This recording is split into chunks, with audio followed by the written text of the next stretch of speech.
Pak Wiyanto, kalau kita lihat berdasarkan data dari AAJI, tren pendapatan premi untuk bisnis berkelanjutan ini tengah tumbuh ya Pak hingga kuartal 3 tahun 2025 lalu. Dan kemudian jalur pemasaran alternatif ternyata juga menunjukkan hasil yang serupa, tren positif juga. Nah sebetulnya apa sih Pak yang perlu kita pahami dari fenomena ini dan bagaimana juga MSIG Life bisa manfaatkan momentum ini? Ya, terima kasih Sasa dan seluruh pemirsa.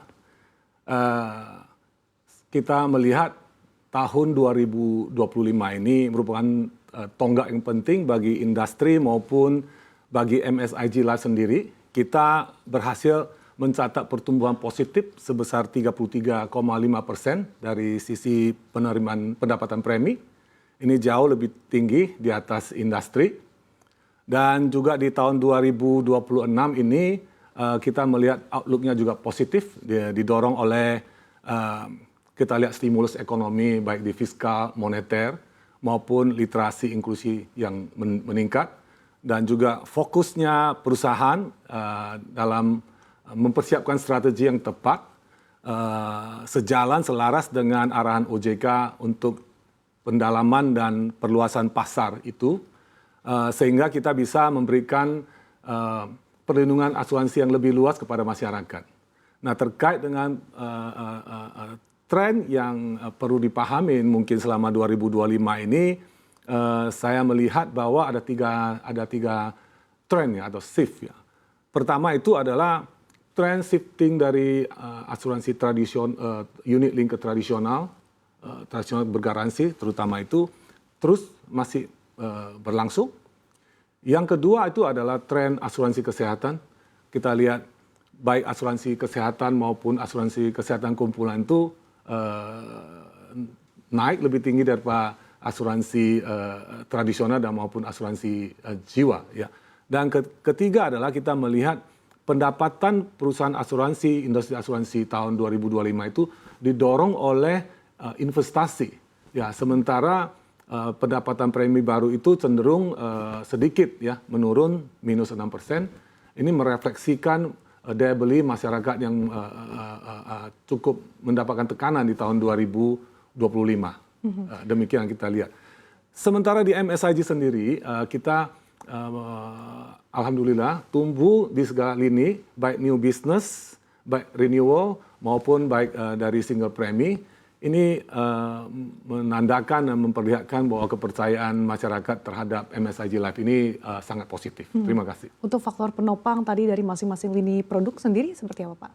Ya, kalau kita lihat dari produk penopang itu kan kita sebenarnya perusahaan yang multi channel. Kita ada dari kanal retail, agents, bank assurance, telemarketing maupun alternative distribution. Sama trennya dengan industri keseluruhan, di mana tren alternative distribution sebenarnya itu didorong oleh satu, yakni asuransi kesehatan kumpulan. Okay. Nah itu yang trennya agak tinggi. Yang saya sebut di depan tadi adalah asuransi kesehatan itu semakin diminati. Mungkin karena inflasi medis dan kesadaran lebih meningkat. Ya.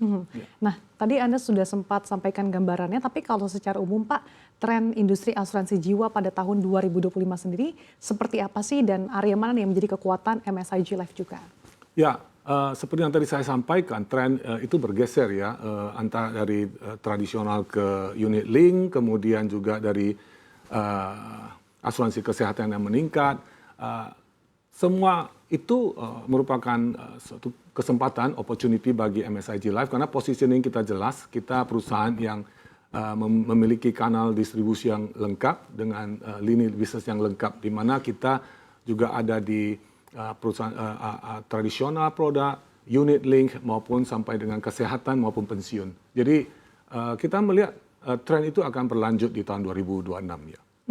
Dan di tengah potensi yang cukup baik saat ini, kira-kira yang mana nih Pak yang akan lebih didahulukan atau diprioritaskan oleh MSIG Life di tahun 2026 ini untuk tumbuh lebih cepat dan juga memperkuat daya tahan bisnis? Ya, terima kasih pertanyaannya. Saya pikir kita ada 3 prinsip ya terkait dengan apa yang kita prioritaskan. Ya, tentunya kita melihat market, tapi market Indonesia adalah market yang bertumbuh. Persoalannya adalah yang bertumbuh itu market menengah ke atas atau menengah ke bawah. Ya.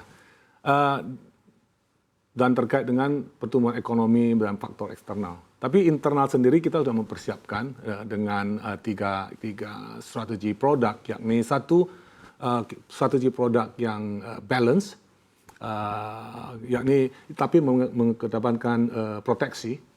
Kemudian juga kita memiliki balance antara produk tradisional dengan nilai tunai yang dijamin, unit link, maupun asuransi kesehatan dan pensiun.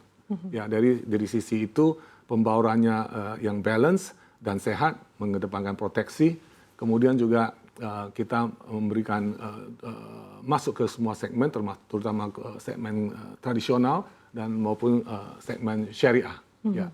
Dan artinya segmen nasabah mana nih Pak yang akan lebih digenjot lagi? Ya, kita lihat Indonesia itu marketnya sangat besar, ya. Jadi semua beberapa segmen memberikan potensi yang besar. Fokus kita itu ada dua, di mana kita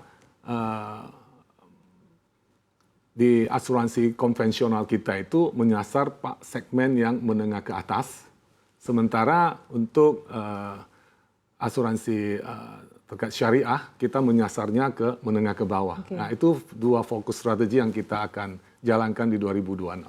Baik. Ya. Dan di tengah kondisi itu Pak, AAJI kan juga meyakini kalau para anggotanya ini masih cukup optimistis bisa maju pertumbuhan pendapatan premi di 2026. Ya. Dan salah satu produk yang diyakini memiliki peluang prospektif di tahun ini adalah asuransi kesehatan. Ya. Nah, kalau dari MSIG Life sendiri melihatnya seperti apa Pak? Saya pikir industri ini kan sesuai dengan tren ya, apa yang menjadi demand di masyarakat, permintaan di masyarakat. Asuransi kesehatan ini akan terus bertumbuh di tahun ini, bertumbuh dengan kuat. Bahkan saya melihat akan lebih kuat daripada 2025 dan beberapa tahun sebelumnya. Jadi tren ini meningkat sejak dari COVID. Ya. Kalau saya melihat ada beberapa faktor pendukungnya. Satu, kesadaran masyarakat tentang terutama pentingnya asuransi, terutama didorong oleh inflasi yang sangat tinggi. Oke, awareness masyarakat. Awareness Indonesia, ya, terutama mereka kesadaran tentang manfaatnya,